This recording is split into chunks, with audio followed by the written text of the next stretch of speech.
But I want to thank you for coming. My name is Jenny Wong. I'm the EVP of It Takes a Village, who is hosting tonight's event along with all the PTAs for all the elementary schools and the middle school in Mill Valley.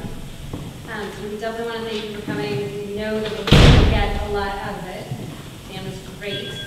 And so I do want to give him a little introduction. Dan Phillips is from the Marin, the Technology Resource Center of Marin, and that serves all the educators, families, and students who need to or want to access technology, and he helps them in any way that they need. So he's very well versed in a lot of the technology. He's also really great. He'll answer questions. He's incredibly helpful and amazing. I did also want to take this time to thank Dedication to Special Education, which actually funds the Technology Resource Center of Marin, as well as some of the other things. They have been really great, and a little bit about them is that they are an all-volunteer parent organization, and their commitment is to enhancing the quality of special education in Marin. They are also committed to connecting families, educators, and the community.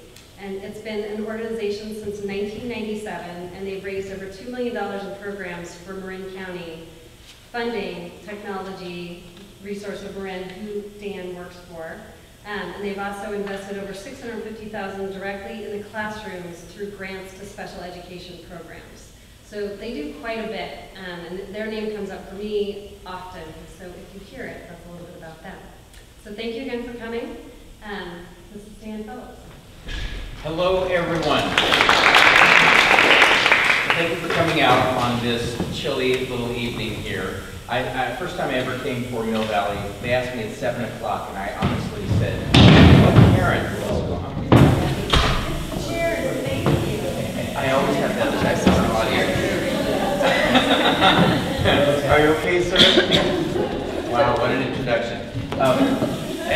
But I'm always impressed at parents that come out on a night. And so when we were talking about what to do tonight, and I'll talk just briefly in a second about where I do work and what we serve. But what I find nowadays, we're living in a world of technology.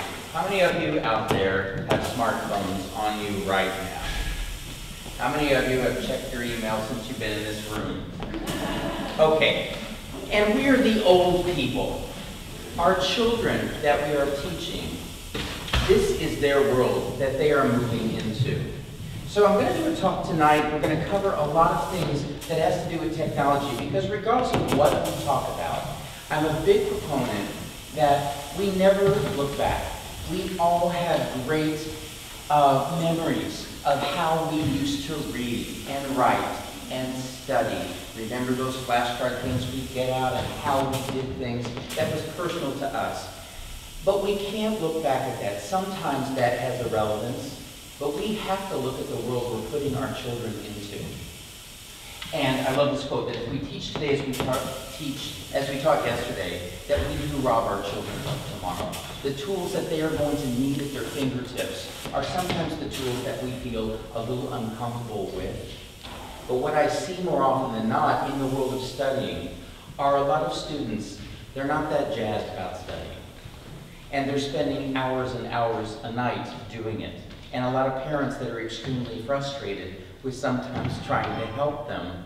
And how do we help without doing, and how do I encourage independence, and more often, how do I make it fun and engaging? So I'm going to give you a big smattering this evening of a lot of different ways of studying.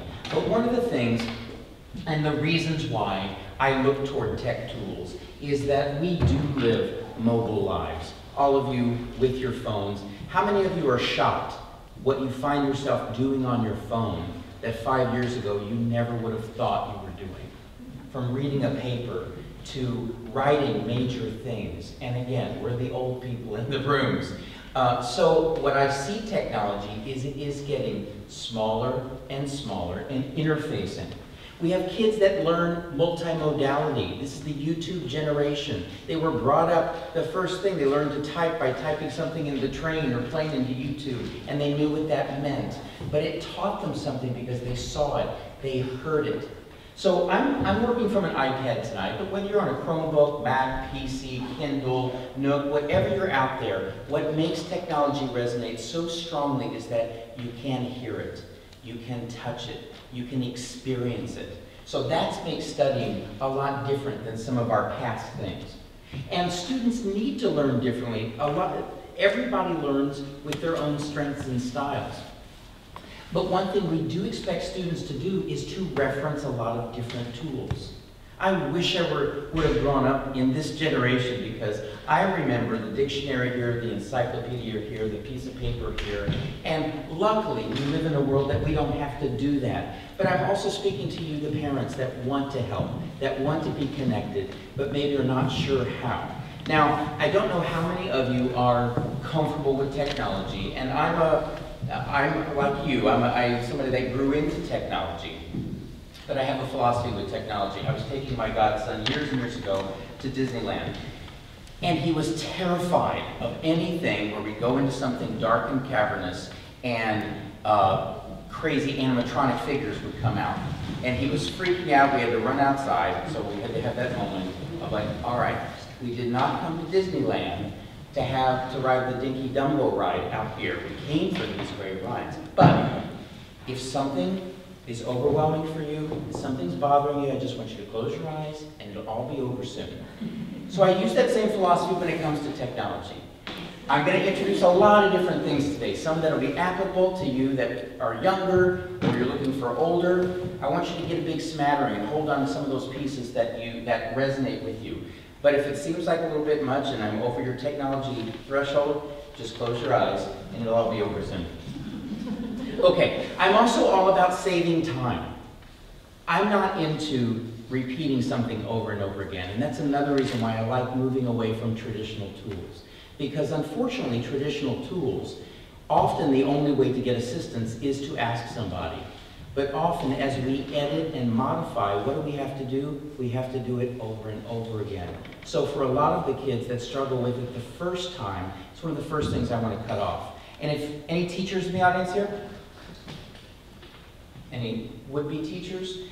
As a teacher, I want you to be able to do something once and then have a leave behind. Have that trail. For those kids that need more support, it's already there, but you don't have to repeat it and do it again. So the kind of things we're going to talk about tonight, looks like I'm losing the bottom half of the screen, we're going to look at cloud-based notes and what that is and how that affects studying. We're going to look at interactive whiteboards, how to make your own study materials.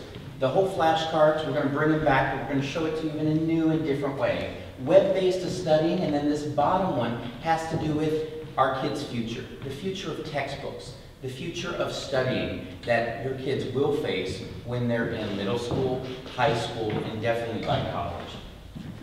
All right, I'm going to leave this for just a second because I do work for the Technology Resource Center of Marin. For those of you that have been there, you know a little bit about it. I just want to say in the interest of time, we formed this 14 years ago. And I think originally when we formed the Tech Resource Center, all done through parent volunteers and through donations from the community. It wasn't until 4 years ago that we actually started asking districts to fund a portion of this. Districts fund a small portion, but still it continues to be funding from the community and from individual donors. Now what's amazing about this is everything we raise goes in the hands of anybody that wants to try anything. That's what we're all about. If you're looking for answers, questions, tools, equipment, training, that's what we're there for. I think originally we had an idea of some kids that were maybe more majorly involved, but what we found is this vast amount of kids that are struggling with reading and writing.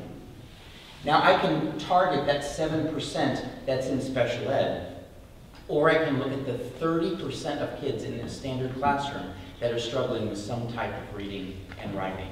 And as I get into studying, I would venture to guess that that's way up and much, much higher. So everybody's got all these great tools in their pockets, on their desks. They just aren't always sure how to use them and how all of this fits together. And I'll say the same thing for a teacher. A teacher that may have used an iPhone for years and years and years, but now I've handed you this fancy new little shiny device. Now teach with it, and now you have Common Core, and how am I testing? How am I measuring student data? So it's a whole new world for a lot of us. But Some of the things that I just want to target what we can do. Ways of accessing us are either open labs, consultations, or trainings. Now just a note on this, the IEP consultation, that goes through your IEP team, if you have a student with an IEP, and we all sit down as a group. We decide what tools we're all going to collectively use together. It's a quick and fast process. If we need to try anything, that's what we do. We want it to be fast, we want it to be quick so we can address issues and people can get out there and try it. We do have open labs. For those of you who have come before, open labs are every Wednesday. You can find it right from here, and you can even reserve a spot right online. Open labs are between 2 and 6, and we schedule 45-minute appointments, and that's the time to come in, ask questions, and learn something a little bit more in depth. You come as often as you want, and then our trainings. We have trainings that we do all year long that cover pretty much everything in the gamut. You can check it out here, and I'm mentioning trainings because you can also go to, on our website, past trainings, and I'm going to point this out because I always back up everything. So everything that I'm going to do tonight, if you go to our past trainings and you scroll down to studying, you can, whenever you want, download either the keynote, the PowerPoint, or the PDF of tonight's presentation, okay? So it's always here as a backup. As I throw out a lot of apps, and I try not to be particular to one device, I am using an iPad because of its interactiveness, but I recognize that we've got a lot of other tools out there. You can see that we do a lot of intervention with the iPad. And as we not only have our app of the week that we explore, but as we look at different apps that are out there, I like to give people resources of where to go. Now, there's a lot of people that put out a lot of different apps. But as we're looking at self-study apps, as we're looking at writing apps, just know that you can log on here and get an assortment of what are some of the suggested apps that we are going to look at tonight. And you'll see them on here. What are ones that are interactive learning that we're going to talk about? So at least you get an idea of what those are if you want to come in and look at any of those. And for those students, we've got a lot of students using Chromebooks. Chromebooks are a little bit different, but I want to recognize what they have as well. Okay? So that's the center. Now back to what we're talking about. And we have a small enough crowd here that if anybody has any questions throughout this, please raise your hand. Okay, I love that the dog ate your homework. I want that to be a forgotten excuse, and here's why. As we move into the world of cloud-based notes, we're all moving toward the cloud, but cloud becomes really important. You know how many kids get lost and left behind because that piece of paper that they spent 2 hours on somehow disappears inside that backpack and doesn't make it to the teacher's desk? A shocking amount of kids. And for a lot of kids that it's all the steps just to get things done in general, well, let's just take out a lot of those steps. And one of the great ways to do that is through cloud-based notes. Now, a lot of you may know what I'm talking about with the cloud, and there are several different ones out there. Whatever you use, a lot of schools nowadays are using Google Drive. What's great about that? If you are using Google Drive, one, you can access it from absolutely anywhere. So any study materials, any notes, any pictures, anything that we're going to talk about tonight, if you don't have a cloud-based system in place, you might want to think about setting one up. The kids understand it quite early. In fact, they understand a lot of these different ones. Now, each one of them does different things, and I'm not going to go into specifics on each. A lot of schools use Google Drive. I tend to be a big Dropbox fan. Why? Dropbox interfaces with most of the apps that I use. It's probably the most interfaced right now, although Google's catching up. Google tends to like also sometimes certain types of programs that goes in there. Although sometimes kids have issues of getting things in and out. Dropbox really doesn't care. You can kind of put anything in there. But really, just as long as you have some system. So for kids that if they are working on something at school, they save it there, they come home, that's where it is. There's no homework, there's no backpack, there's no getting it out. That's just where it is. For a lot of kids, that's how they turn in. And because sometimes it just automatically saves, they don't even need to do anything. They've done their work. As a parent, you can check and see, how is this going? as a teacher and a support teacher, you can check how is that going. But more importantly to the kid, it just cuts out all of those steps. Now we're going to look at a few as I look at, okay, something's happening at school and I want to be connected with that. In addition to just going on Google Docs, going on to Word, going into Pages, whatever it is, let's look at some ways that students are taking notes nowadays. Some of you might have used a few of these, but I'm going to target these three. They're kind of big top three. Notability does have a charge with it. The other's free, and unless you use a lot, and then of course, like anything else, they're going to start charging you. But I want to talk about what those are, because these have great relevance for our kids.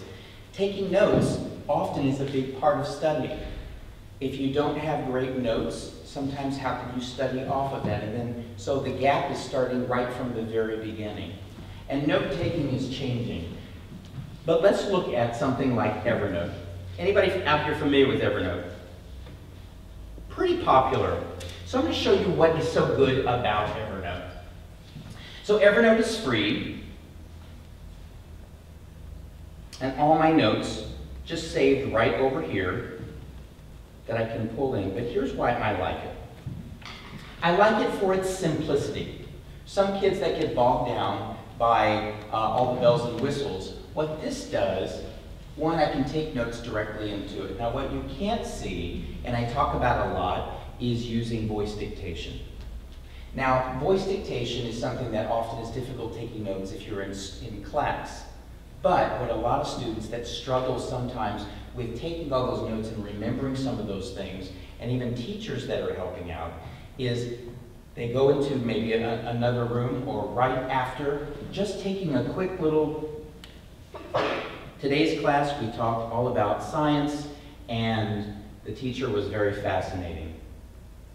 Now what I find is that voice input works really, really well, not in a crowded classroom, but I've done it in a very loud environment, and I'm kind of shocked how well it does work. But it enables me to quickly just get some things down. But some of the features that I like about Evernote, up there at the top, you'll see a camera. Copying plays a large role for a lot of kids in class. And for those kids that struggle with a lot of that copying, whether this is the homework you're supposed to do tonight, or just, I'm writing something, using a traditional teaching model, you're supposed to copy this down, and that's what you're going to take and do something with, or just study it. But we live in a world where, can I just take a picture of it? And then this picture... You're sideways. Did it do that? Okay. This picture is just my notes. Now for a lot of teachers, it's easy to go up to the front of the board, take a picture of that, boom, it's in your notes. Now because Evernote is connected through the clouds, and we all understand what a cloud-based system is, right? If you had this account set on something, a phone, an iPad, a computer, and anything, and you have the same thing at home, as soon as I took that picture, that note appears on my home computer or on somewhere else. So all my notes and all my pictures and all my whatever doesn't get lost. Now this also has an audio component. Another thing for quickly, the teacher's saying some very fascinating things, and I just can't write everything down, but I'm going to write down what I can in the meantime, but I'm going to let the teacher still talk. So now, I haven't even taken any notes myself, but I have a great picture of what went on. I have an audio of what the teacher did. Boom, what a great way to study that afterwards. It's visual, it's auditory, and it's a free app. I save that, and it just sits right over there, and it's waiting for me at home. It's waiting for my parents if they want to say, well, what did you do at school today? Let me help out. It's a tool that a lot of us, bless you, are starting to use. And you'll notice, one of the other things I like about the iPad are so many things interfaced together. I can be reading an article, and if you're using this on your computer and you have this, and it'll ask me, do I want to send this to Evernote? I can be viewing a video, do you want to send this to Evernote? So you'll find Evernote, kind of like Facebook, it bleeds into everything. But it's a good thing, because as we're studying and experiencing and reading, it's saying, hey, do we need to remember that? Yeah, I need to remember that. So this audio, that becomes our memory. Audio Note is another one. It's free. And then it'll charge you if you want to look at the cloud-based service. But what I like about this, no. So I have my traditional note that I can take audio notes, type in. What I like about this is it adds the ability to draw or highlight.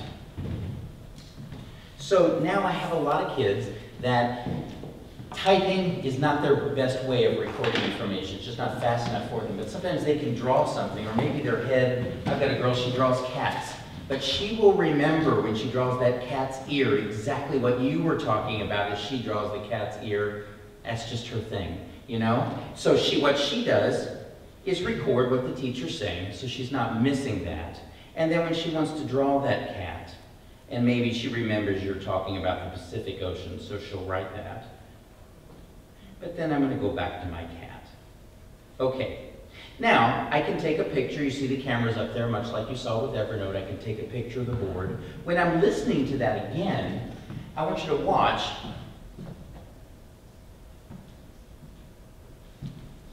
Let's see if we have audio. That's not nice. Okay. Oh, you know what, Dan, sorry. I turned it down because Oh, you did? Okay. Turn it back up. Yeah, imagine what that says. So I don't know if you noticed that, but as it was talking, you saw what I was writing. So for a lot of kids, they record what the teacher's saying, so she's not missing that. And then when she wants to draw that, see how that's kind of retracing what I did. You're talking about the Pacific Ocean, so she'll write that. So I can have text, I can have drawing, I can have writing, and I can have audio. All those components and all my notes right over there to the side. Notability is another very popular one. And what I like about Notability and what I dislike about Notability, and I'm not playing any favorites here, but Notability enables you to do a lot of drawing. It really has a lot of options there. It's kind of for a lot of kids. I do have the ability to take pictures. I have the ability to record something in. But you'll find that a lot of kids use it if they do use a drawing element to it. All of my notes are going to sit right over here, and I can also have them backed up in cloud-based as well. So you can see each one of these kind of do the same thing, but just in a little different format. So when I look for getting information in, I look at that as an important part of studying as well. Studying isn't always about just opening up your science book and reading it over and over again. It's about kind of changing the information and processing that. So this is one step I like to move into. And I always look for definitions of things. In studying, I found this definition is the act of eating, texting, and watching TV with an open book nearby. Now, interactive whiteboards. I don't know if you've heard of any of these, or if you've heard of what is called a flipped classroom. Anybody heard that concept before? Okay, I'm going to explain to you what the flipped classroom is. Studies are showing, and this benefits you as parents, that when you look at what kids are doing in class, and especially some of our upper level kids, that they're spending their class time listening to a teacher teach to them. Or I should say that's old school. It still goes on. You're giving me the information, I'm going to take notes, I'm going to write it down, and I'm going to go home and apply that information. How do we apply information? Homework. So the homework is taking that thing I've learned and doing something with it. So who are the people that are supposed to help you apply that information? Parents. That should be in reverse, right? Shouldn't the teacher be the one applying the information? We live in a YouTube world where kids can get information on their own. I mean, they're pretty good with that, and you can have your kids sit in front of something and watch something, read it. So what these interactive whiteboards are doing are kind of a Khan Academy approach of being able to put curriculum, put things here so you can do it once. And then if you need to watch it over and over again or refer to it, this is how they're doing it. A lot of our students, especially with Common Core, because they need to talk things through, especially with math, a lot of students are starting to use this. So there's quite a few that are out there. They're also all cloud-based. So I use Show Me a lot. So here's the cool thing about Show Me, and we'll dip over there in just a second. Show Me is an app that I can go to. It's also a website I can go to, so I can go to it from anywhere. As long as I have the account, much like Evernote, much like all of these others, whatever I produce in one place, I can see somewhere else. So teachers that are starting to use this, instead of going up to their whiteboard that they have now, which is, I'm sure there's some great teaching going on, and you've got a lot of great things that you've written and that you've said, but for a lot of our students, once that whiteboard is erased, it's also erased in their mind, unless they've taken good notes and remembered everything. But what if a teacher could do all those great words coming out of their mouth, writing everything, and then it's just instantly saved online. The kid can review it whenever, parents can review it, so they're a part of it. That's what interactive whiteboards are. The best thing is they're free. So they're just out there, a lot of people are using them. Show Me, Educreations, both very popular. I can go online with it. I'm going to just take you straight to the app so you see a little bit of how it works. I like highlighting things that are also online, because that way, whatever platform you're using, you can access it. What just makes it so interactive on a tablet is I can touch it, see it, hear it, read it. Okay, so as soon as I open this up, I can see all the incredible ones that I do, which are only when I'm doing presentations, so they're often pretty lame. But I can also, much like Khan Academy, if you're familiar with this, see over there on the side, I can search for other things. I don't often use this, but let's look over here at math. And let's look at elementary math, for example. So these are things that teachers have put out there from really all over the world, anywhere. This one's in English, so it's targeting this. Grade 4, Go Math, Subtraction Strategies. So if I wanted to check those out, and then we'll make our own. So, I can turn it on. Oh. Do you want the audio? Yeah, can you leave that on? That'll save you the trip if you keep running back every time I play something. So, I'm not sure what this person's talking about. We'll find out in a second. Addition is shown by this symbol. It's also known as the plus symbol.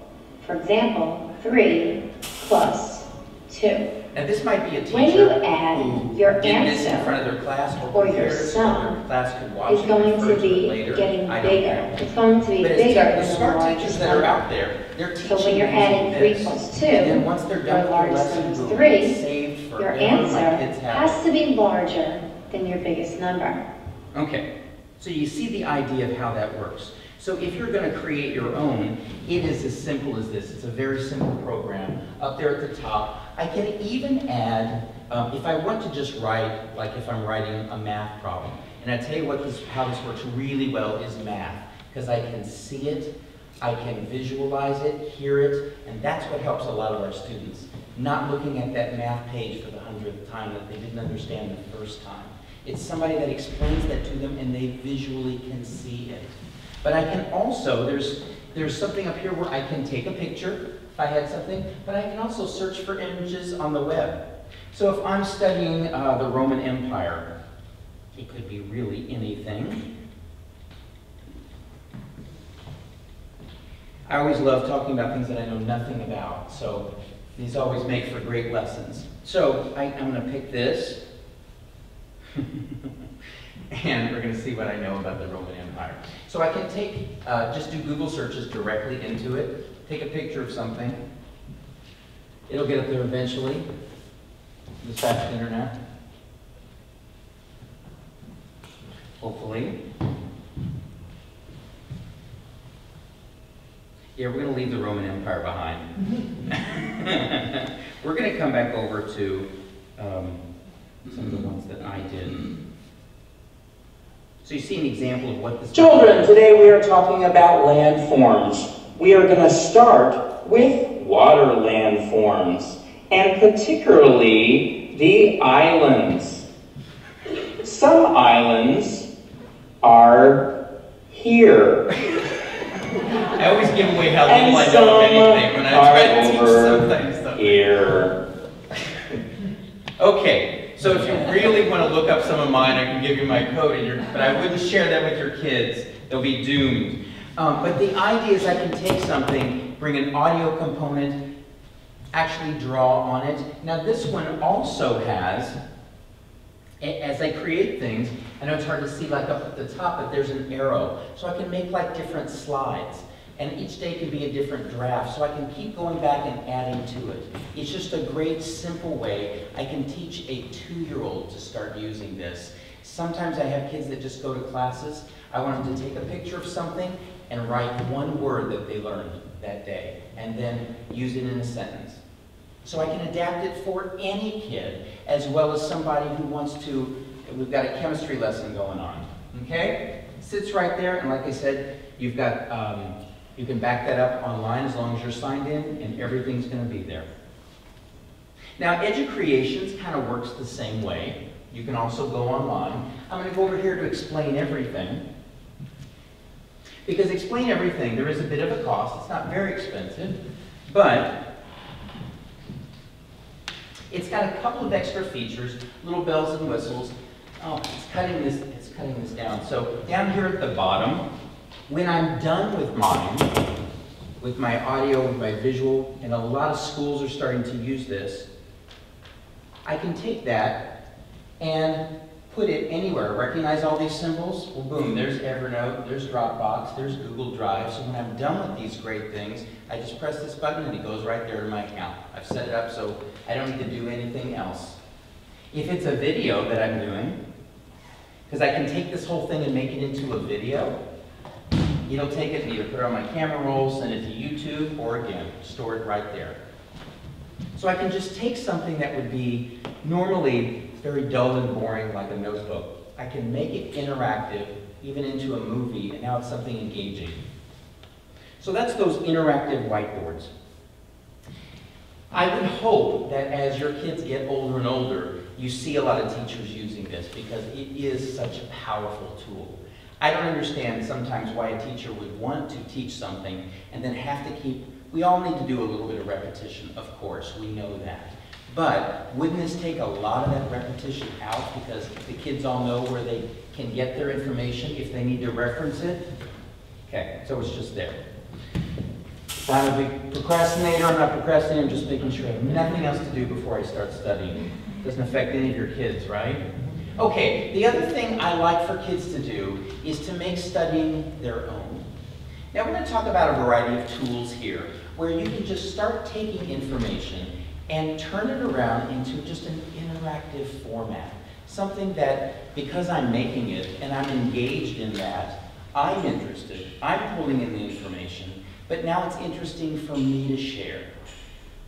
I don't know that we can make all subjects and all homework fun. I think there's going to be a certain amount of unfun that's kind of always there. But we can try to make it a little bit of fun. And I'm going to show you just a couple of things.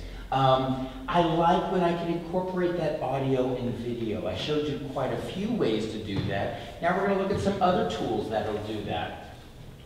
If you don't know TAR, how many people here have elementary school kids? Young kids. Okay, do we have any middle schoolers? And high school? No high school, right? Okay. So Tar Heel Reader, I'll show you what that is. I call it the Google search for kids that are not quite ready for Google search, and the types of things that we can get and make off of that. And then I want to take my information and I want to make it into something. I want to make it into a book. I want to make it into a comic. I want to make it into a movie. All right? Now my 10-year-old nephew spends Friday nights with me. We've turned coding class into like a weekend little fun thing. So he comes home from coding class and he's so excited now to make comics and to books and whatever. It's kind of the first time that Minecraft and Roblox or whatever have kind of taken a backseat to some of these other cool things he likes to do. So Tar Heel Reader is free. Tar Heel Reader is, if you go to tarheelreader.org, it was created by Karen Erickson and David Buchelman. If you don't know who Karen Erickson is, she's one of the leading researchers as far as reading is concerned, especially reading with atypical readers. She can get anybody to read. But what she wanted was a format and a place for kids to get books. If you are either a beginning reader or a struggling reader, yes, we can all go into Google and find whatever we want. But that's not something a second grader just goes onto Google and necessarily finds everything that they want. And we don't want them to do that. So you can not only find things and find information, protected books that kids have written, but we can also write our own. So I just saved this as an app, but it is a website. You can access it from anywhere. So let's just look at what Tar Heel Reader is.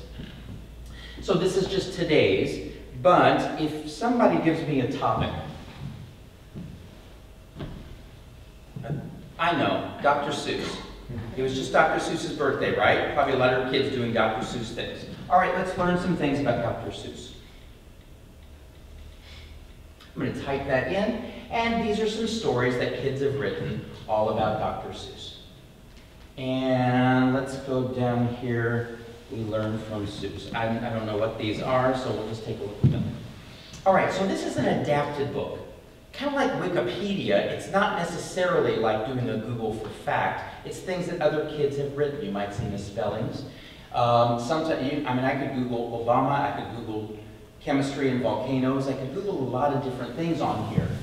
But what this book is, and the first thing I can do up here at the top, which is that settings, I can put a speech component if I need it read back to me. I can color the background. And I mention color because not only does color play such a large role in students' ability to comprehend information and to read longer. And that's something, it's more than just fun, but sometimes it is just fun. If you're a kid that's not so jazzed about reading and writing, you'd be amazed if I can color it or put something in the background and make it my own. They kind of like it, or they like it better. So coloring the background is more than just fun, but sometimes that is what it is. But it does play a role, and that's something I'm always telling kids. If you notice on our readers and you bring up books, we always have that sepia tone in the background, right? Or a cool blue. It's not done that way so we feel like we're reading old parchment. It's actually done because all of us, we can read longer and comprehend more with that muted background. It's just kind of a fact. So we, as for kids that it really affects them, have to do this. So let's look at what Dr. Seuss is. We'll see what this book's all about. Dr. Seuss wrote funny, I don't have it on speech right now because for some reason it crashes it, but this would read it back to me, wrote funny stories that rhyme. This crazy cat looks scary like that. You never know what you're going to get. Thing 1 and thing 2 will help you. Red and white stripes. Okay, a very informational book we have here. Now, I'm going to go back to here. So that one, kind of a fun book that somebody wrote. I'm going to go back to Dr. Seuss here, and there's one here. I think it was this one. This is Dr. Seuss. Seuss had a big imagination. Seuss liked to make up nonsense words. Okay, somebody made this book. I'm going to go back here to this first page, because what I'm going to do now, I'm going to download that book. That's a book I want to read. It's a simple book. It's a book that I can download PowerPoint or an EPUB.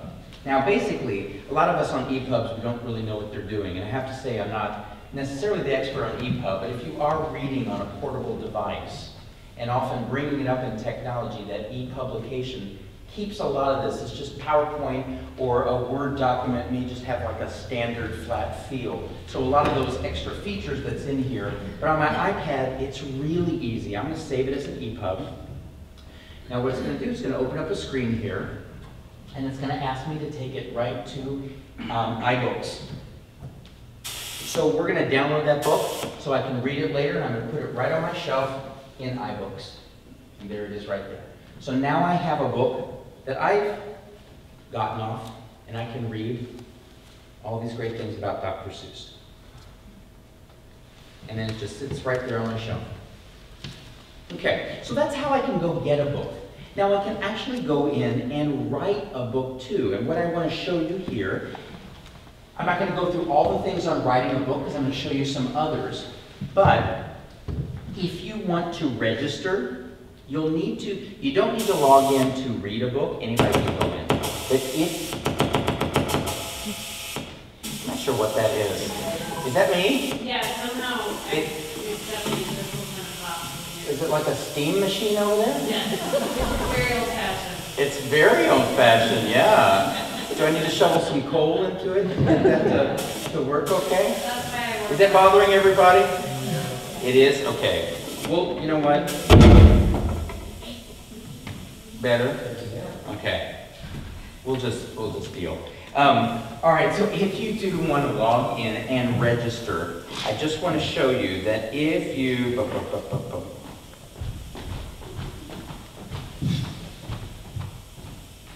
Uh-oh, don't do that.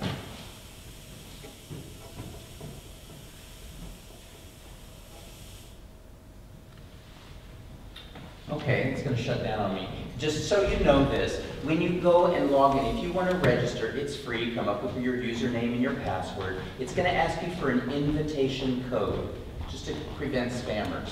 The invitation code is literacy with a capital L, exclamation point. Okay, so if you're interested in that, write that down. Literacy, capital L, exclamation point. And then you can write your own books about anything. Very simple and easy. Because it's online, you can use any format. But let's take a look at some other ways to write books. There are all kinds of book writing apps, and I'm going to refer back to our page for a second because I use book writing apps a lot, especially with, so let me go into our writing apps. Writing, reading, it's just a way of making something my own. So on our site, and if you Google it, you'll find a ton for story writing. I'm going to show you Book Creator. It's a $5 app. I think what it brings to the table is great for $5. Great $5, but you'll see there's a lot more here. Some that are free, but I like ones, a lot of the younger ones allow you to draw a lot, put stamps in it. But what I look for these books that make it different than just opening up a word processor, I want you to be able to talk into it and record that. I want you to be able to take a picture or find a picture and put it in there. And I want you to be able to put a video in there. Let's make like a Harry Potter book and make something fun about it. So, I'm going to take you over here to Book Creator, which is, where'd you go? Oh, there. Now, incidentally, I was reading while we're on Dr. Seuss. So I was reading this to the whole class. And what the whole class did, I'm going to go back to because I can take these and put these in iBooks, just to show you guys the book that we made.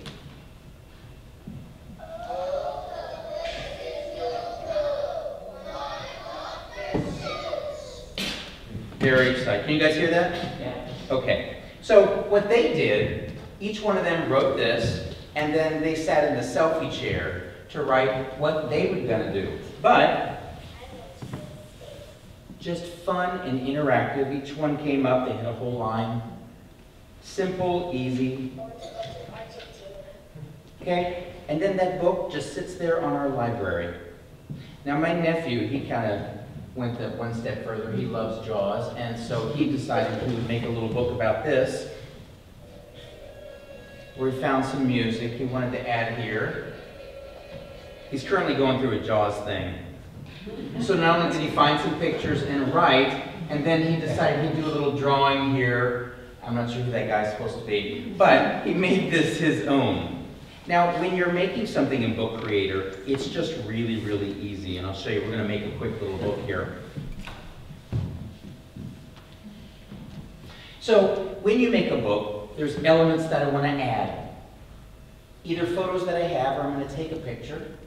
A pen, I can draw, write things. I want to add text, and I can add some sound. So, we'll take it first one. I'll just take a picture. Maybe I have here. We'll find something. Okay. There we go. Okay, I'm going to add some text here. Today's class, all about saving time. So I'm going to take that, put that right down there at the bottom. I'm going to make it just a little bit bigger.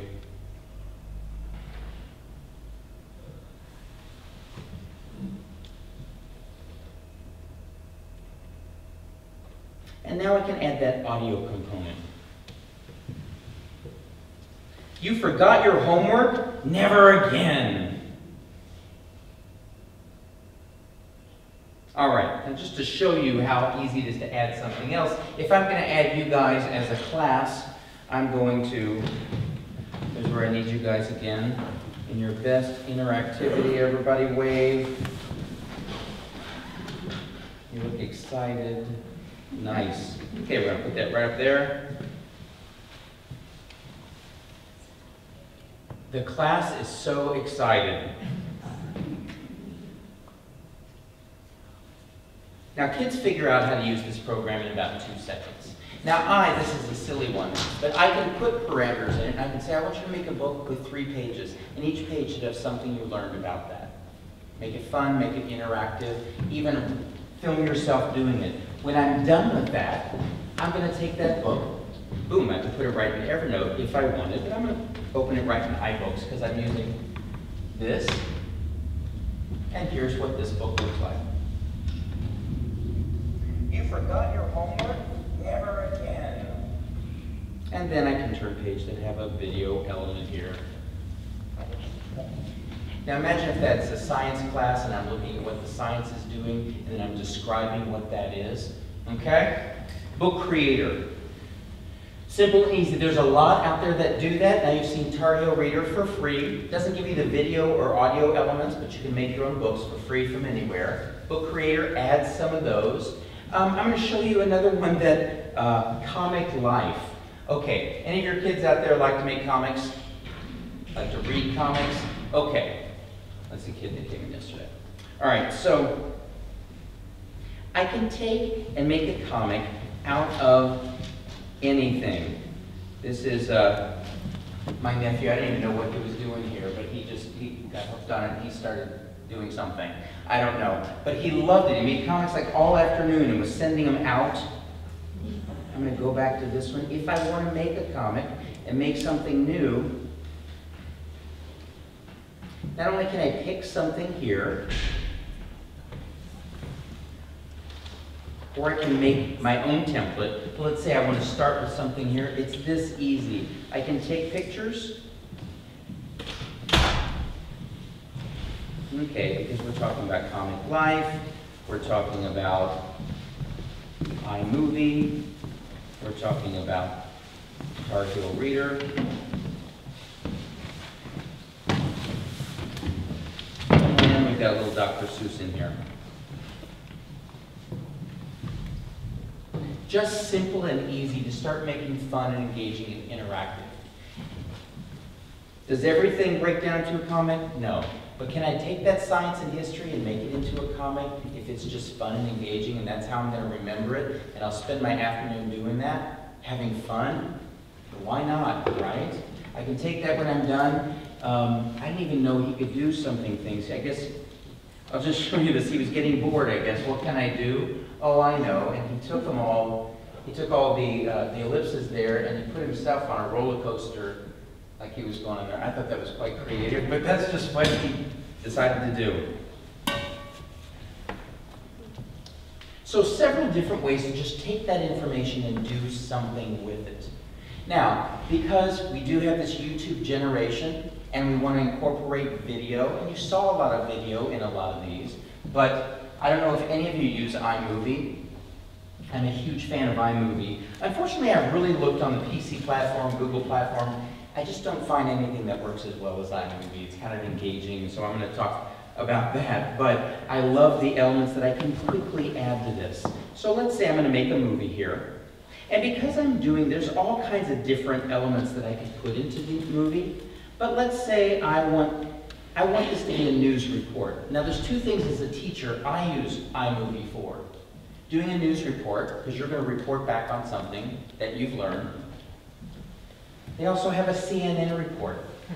Now, when I teach with kids, and I go, is this a news report or a CNN report? It gives me the opportunity. Is this something that do you think only us in class would be interested in? Or do you think this is something that the world might be interested in? And it gives me the opportunity to really share the difference. It's just a format. It doesn't really get posted to CNN, so don't worry. But we'll do a news report here. Okay, I'm just going to show, I'm going to do a really quick and easy version if I were just making photos. So I've studied things, so I'm going to put things in here. Let's say I'm doing something on Dr. Seuss. Okay, we did that, we studied that, we studied that. I'm making my movie here. Okay, let's say I've downloaded some pictures on something. Because it's Dr. Seuss, I'm putting that in here. Now, I'm almost done with my movie. But let's say I wanted to take and add a writing element to this. So I can look at that because I do like kids to write.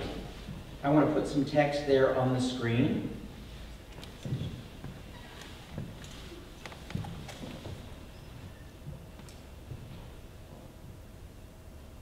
And yep.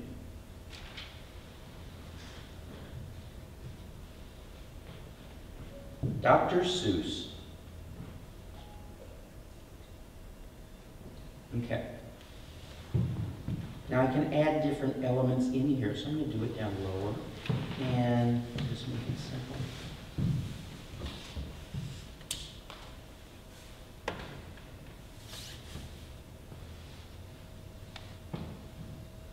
I have to change my color. What is he? He's a, what is that guy? He's a crocodile.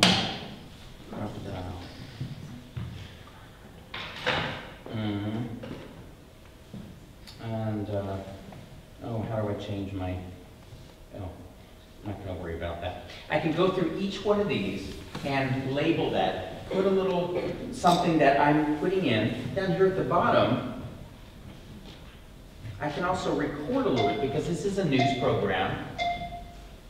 So we learned all about Dr. Seuss. And Dr. Seuss made some very funny instruments, and he played wacky games. I love Dr. Seuss. Okay, now the last thing I want to do is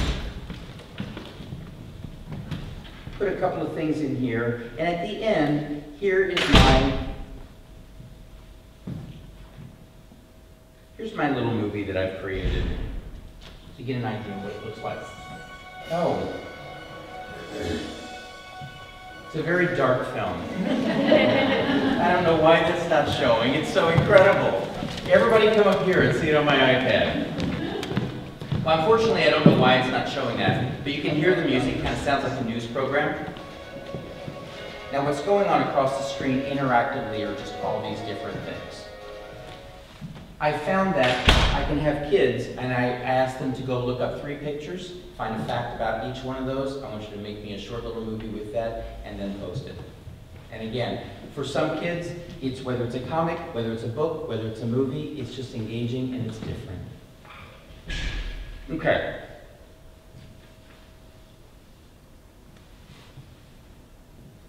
Now, study. Let's get to the studying portion of this. So I've got that information. I've got all my notes, I've got all my everything, but how do I then learn that, go over that? So the whole new world of flashcards. Flashcards was designed for a reason, and it's still a good reason. I'm reviewing the information. They're still out there, but there's a whole new world of flashcards. I had a kid come in the office the other day, and the kid honestly was losing points in his classroom because the flashcards never came out of his backpack. Okay, they somehow went in, they just don't go out. And he spent a ton of time putting them in, probably like torturously making out all those flashcards. So let's look at that same process, because there is some relevance to that process, but let's just make it a little bit differently. We're going to look at something called Quizlet. There are a ton of different ways to get flashcards.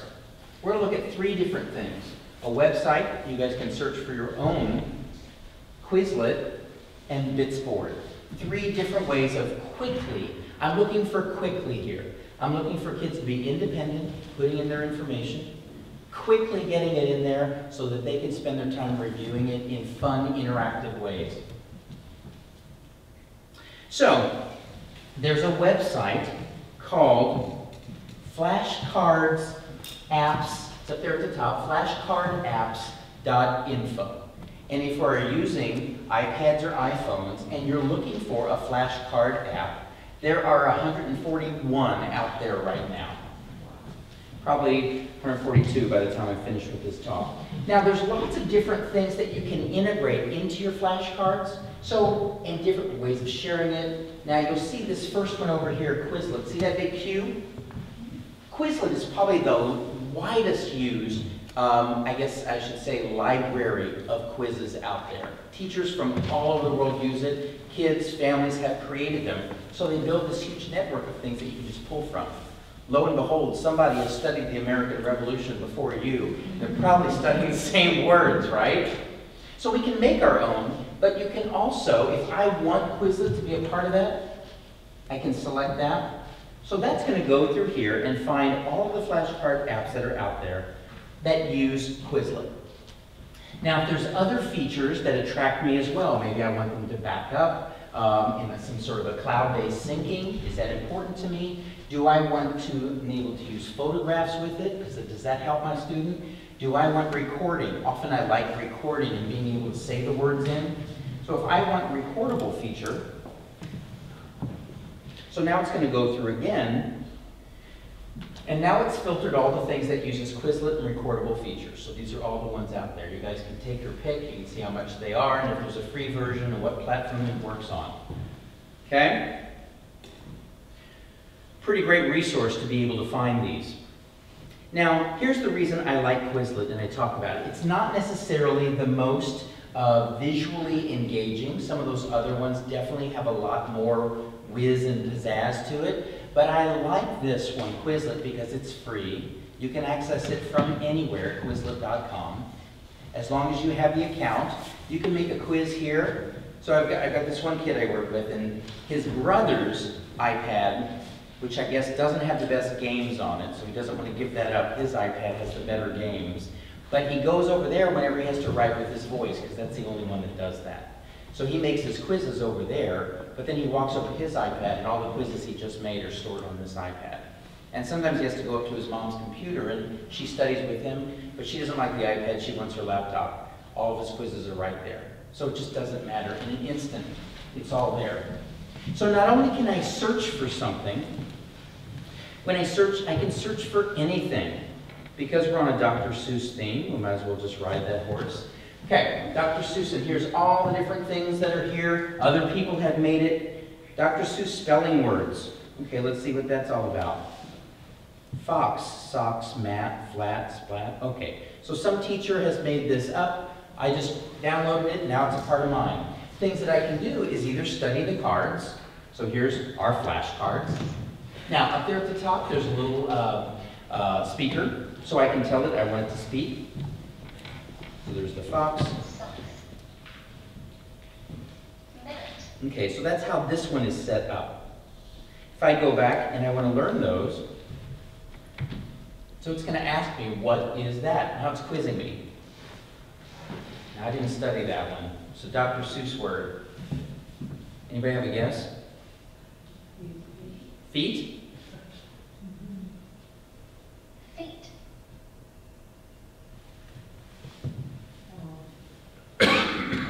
We're doing well. Splat. Was that splat? Yeah. Okay. Now I'm going to spell it incorrectly. Because he just corrected me, and it's going to ask me again. Sat. Okay. Now I can go back and then play a matching game. Oh, because it's images. If I had something that had more, let me go all the way back to ours, and I'm looking at, I don't know, the blue dolphin words, for example. Now here's where I can play matching games. I know the blue dolphins, and I can match that. If I want to make my own, I can just have a kid create a new set of words, and this is a word about my own science. And we're studying plants. Who here knows anything about plants? You do. Okay, I want you to give me a term. Like a term? A word that means Evergreen. evergreen. Evergreen. Definition. A plant that keeps its leaves all year. A plant that keeps its leaves all year. Yes, it's English and English. Okay? Another word. Another plant word? Another plant word. Soil. I'm putting you on the spot because I would just give away what little I know about plants. Definition of soil. Dirt. I'll keep it simple. Plants. Things that are green. Okay, so what a lot of students, you see how easy that is to put that in? What I have a lot of students do, they open up their science book, they just read all the highlighted words and get the definitions. They make their own. Now I can help them with this, but a surprising amount of kids can make their own. When they're done with that, well, now they have all those science words that they can study their cards, they can learn about them, or play a matching game with them. Okay, fun, interactive, it's backed up everywhere. If you do, I think we just discovered, if you do want to print these out, because you do need a printed card, then you can do it, you can go old school. Otherwise, it's just there. So I'm a big fan of any of the flashcard-based systems because they all kind of work the same. Quizlet's just kind of one of my favorites just because it's accessible to everybody. Now, by far though, especially for younger kids or some of our kids that struggle with just that visual format of Quizlet, Bitsboard by far is one of my favorite apps. So Bitsboard, here's what's fantastic about Bitsboard. There's Bitsboard and Bitsboard Pro. Now Bitsboard by itself is free. You don't need to buy anything, you just download it, you can start using it immediately. Bitsboard Pro, which is $15, enables you to back it up into Dropbox. May or may not be important to you, but what I like about that is if you want to put it on multiple systems, just simple and easy. Okay, but let me show you what Bitsboard does. So I can put all of my vocabulary in the boards that I've made, but we're going to make a new board together because I want to show you, sometimes people feel that it just takes so long to do things. I want to show you how quick and easy it is to create this board. And this is going to be a board about what? Makeup. Makeup! Oh, nice! Makeup! Okay. It's right in your wheelhouse, Dan. Right in my wheelhouse, yes. Okay. I know a few terms here. So I can use this for a lot of different things and kids use it, but let's say I just want some vocabulary words that we're going to do things with. All of our first and second graders that are studying all about makeup. So, lipstick. I'm going to type that in. Now it's going to automatically look up some pictures for me. If I don't like that picture, I can take pictures, I can do a web search, I can find different ones, but it's designed to be quick and fast. Lipstick. Okay? Another term. Sunscreen. Sunscreen. Okay, nice. Sunscreen. Let's do two more. Highlighter. Highlighter. Yeah, I bet it's going to give us a pen highlighter. Yeah. Highlighter. Oh, eyeliner. Sorry.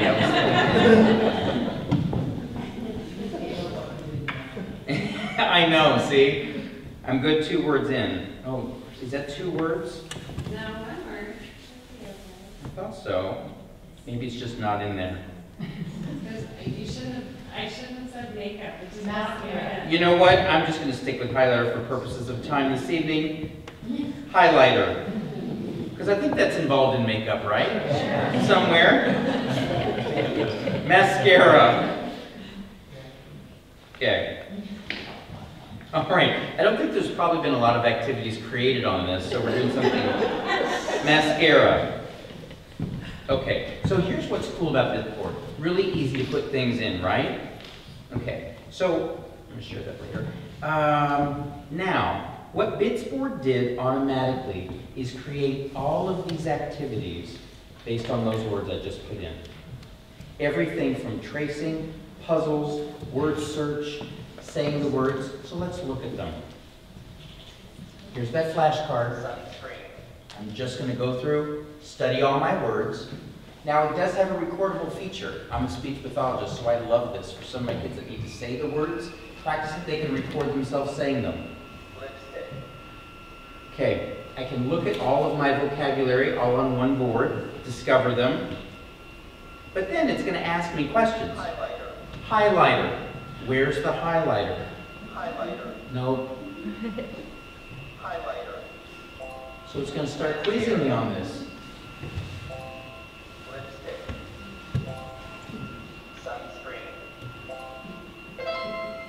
Nice. Now, did well. Now, I've got a lot of kids that just have fun with memory games. What age group would you use that with? I'm sorry? What age group would you use it? I would use this definitely with younger kids where I want that visual element. As you see, we get into some of the spelling, so you'll see it has implications for older kids as well, depending the words you put on. Because I work a lot with a lot of our special ed population, I use this across the board. I mean, with so many kids that need that visual and audio element. So some of these are earlier ones, but as I start moving up to sight words, which one's lipstick? Okay. Now I'm going to match those words. Now I'm going to start spelling them. Now if I need that visual cue down at the bottom, and there's the letters that are in the word, if I pick the wrong one, okay, I can also, in each one of these, take the settings and change things around if I didn't want to give that kid a clue, like I wanted him to spell it on his own.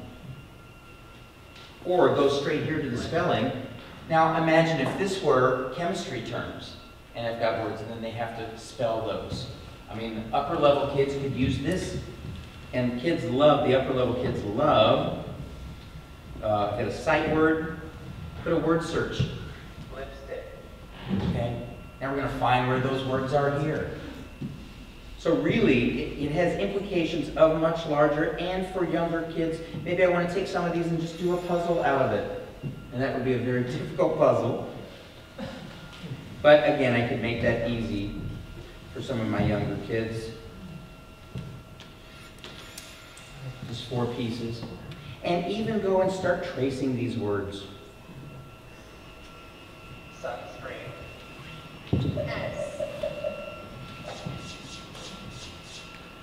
So it just hits on everything. I'm amazed that Whiteboards, frankly, is a free app because of what it does. Okay. So, there are a lot of different tools out there to create flashcards. The new flashcards, oh, here we go. The new flashcards, if you remember Quizlet and look up your own and Whiteboards, you have really, just in that right there, such a wide range of studying tools right at your fingertips. And you haven't spent anything, and that's the best part. Okay. Now, there's a lot of web-based. We all live the world in the web. I'm amazed that when Wi-Fi is down, it's funny, when Wi-Fi is down in the house, it's like everybody scrambles with what do we do, right? And it's kind of like that in schools as well. Well, I'm going to support that right now just because, again, just like you saw with those interactive boards, I love the idea, everything that's web-based, I love it because you do it, it's just saved. It's there. There's no emailing it, sending it, printing it, doing it. It's just there. So there are some great tools that are out there that teachers can be using, but we can also use that enable, rather than writing something on an old-fashioned board, let's do it in an interactive way. Let's teach it in an interactive way. So some of the ones I'm going to highlight for you. Today's Meet. Today's Meet, in my opinion, it's the new note-taking, and I'll show you why. As well as lots of corkboard or bulletin board-like sites. As I'm teaching things, I can just be building this ever-growing corkboard that we all have access to. So if I, as a teacher or as a parent, start building this, whenever I go on it, that's all my information right there. So here's some of those tools. Today's Meet is free for anybody to go to at todaysmeet.com. Now here's what today's meet does. It enables you to create a room, and what I'm going to do right now is going to create, takes a village. Okay. And I'm going to leave this room open for 1 hour. Okay. Now, if anybody is on any device right now, you can go to todaysmeet.com/takesavillage. And if at least one person who's out there could do that, so you see what this does. A lot of teachers are starting to use this as a way of when we take notes. So this will be, I'll just be down here. Okay. As we take notes, the old-fashioned way of taking notes is that I'm going to say something, and it's up to you and you and you and you and you to individually decipher what's important, write that down on a test you on it. I'm not saying that's bad, but we've got strong note takers and weak note takers. And at the end of the day, we are living in a social networking world. We already are. Our kids definitely are. And one of the things that's important as teachers we're starting to address is how do we contribute conversations using social networking? And I'm not talking, I'm beyond Facebook, I'm just, what are we contributing to this? So a lot of teachers are starting to use tools like this so that all the kids, we're all taking notes together, but we're taking collective notes. It's not just up to you to take individual ones. So if we're studying something, is anybody on this? Were you able to do it? Okay, so I'm going to ask you a question of, okay, so what was something interesting you learned here tonight? Something new and interesting. Tell me, what's out there?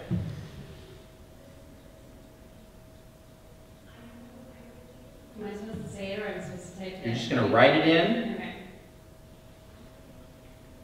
Okay. Now imagine if I'm a teacher, all right, and I want collective ideas. Everybody that's on that could be writing things.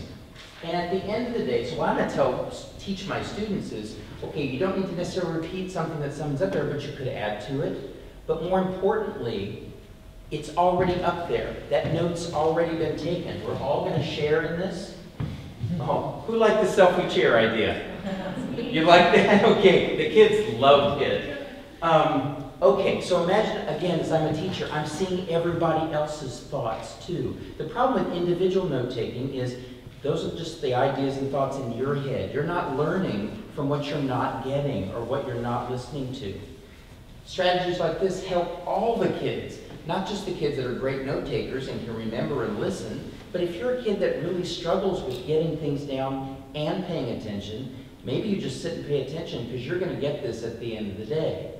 As is everybody. Or you're like, oh yeah, I forgot that. I forgot that he said that. We all can benefit from, wow, look at that. Okay, so great. So you see right here, if a teacher were to use this, and I set up a teacher class that parents all had access to. I want to know who wrote that. That's funny. That's funny. Okay, today's meet, it's free. Anybody can use it. So it's just a fun way of like I said, collectively taking notes. Now, as I go into a few of these other tools that are out there, let's look at something like Padlet.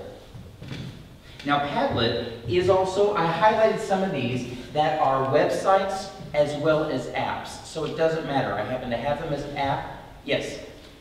Going back to the last thing you showed, so from a management standpoint, you've got a collection of students that may need a portion of the class. Now they get to do the collective note-taking.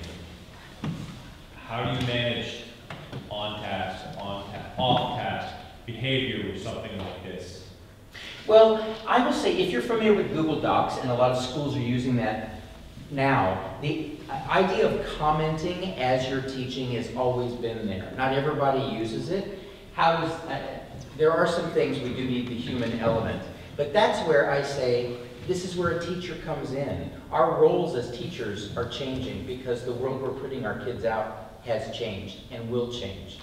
whatever job you're in, I don't know how many jobs you're going to be sitting down in front of a word processor and writing, but I can tell you a job that you're going to have to understand and utilize social networking is probably very, very high. So this idea that we are learning, and I as a teacher can say, okay, this is not appropriate. I don't want to see any kids, I don't want to see words like cool. I want more 5th grade words or whatever. I would deal with that as a teacher. And I say that not being a teacher, but that's how I would deal with it. Okay, so I'm highlighting Padlet, Poplet, and Lino notes because they exist as apps and as websites. So you can go either way. Okay, so we'll sign up this one. This one just ties into a Google account. Now what I like about Padlet, and I'm just going to quickly go through here, is one, it's going to save all my boards. So I've got all my boards that I've done, they call them Padlets. So I can see the ones, but if I wanted to create a new one, and it's all sunshine from here. So basically, it's like a collective corkboard in the sky, all right? And as I teach something, like Post-its, almost like if I, as a teacher, had Post-its, and I'm going to add some links, maybe some pictures, maybe some videos and things in here. As I keep adding other little elements, all that gets saved so everybody can just go and visit and learn from it. And more importantly, we can grow with it. But if I'm wondering, well, what did my teacher cover? What was that? It's all right there. I go to that site, Padlet. Poplet works the exact same way. The idea that I can add all kinds of different links, and again, it's free, that I can put whatever I want up there. Think about as that bulletin board up in the sky. Okay, in interest of time, I'm going to kind of go through those, but I would encourage you to go and take a look at some of those. They're all simple, they're free. Sometimes you may want to use that when you guys sit down and study with your kids because we can add it there, because what I want to cut out is the repetition. Put it in a format once and teach your kids how to refer back to that. So you can add to it, but not necessarily have to sit with them and remember we said that, remember I said that. That's what I'm trying to get away from. Okay, and the last thing, in the last 5 minutes, I always like to cover, is I look at what's out there, I look at where the trends are going, and I look at where our students are headed. Technology has it boggles my mind that 5 years ago, we were just talking about this new thing coming out called the iPad. That maybe 3 years ago, Google's working on this tool that's inexpensive for classrooms to use. And now they've become such an inherent part of our world, we can't imagine life without them. 5 years ago. So I want you to think of wherever your kid is now, tack 5 years onto that. What grade's he going to be in? She's going to be in middle school, high school. I can't even imagine what are going to be the tools that they're using. But if there's one thing I know, technology is going to play a large role in that. So when I look at the future of textbooks, and I love iBooks. I use it for all sorts of different things. As you can see tonight, we made books, we researched books, but you can also take a look at textbooks. Now you can go into Google Play, you can go to Amazon, you can go to Kindle, you can go to some other places to get these, but I'll tell you, they don't have the richness that, that these do. But if I wanted to go look at them, no, I don't want that. I can just go to the iBook store, I can look at my categories, scroll down to textbooks, and I can see publishers that are already starting to put out a lot of different tools. Pearson, one of our major ones our schools are using. You can see if anybody here sits on textbooks committees, you can sit and look and see if I want physical mathematics, physical science, life sciences, and I can look at books that are being put out there. Now what I love about anything here is the ability to capture, if I want to see what this biology book is, I don't necessarily want to buy it for $14.99, but what I can do is grab a quick sample of it so I can see what that book is all about. Now that book's going to download and sit right here on my shelf. As soon as it's done, it'll be right there in just a second. So to see what these books look like, I'm going to open up one of my favorites, Life on Earth. Now, for some reason, when I show something video, it seems to shut down. So I don't think it's going to enable me to play the table of contents. Well, why does it do that? Okay.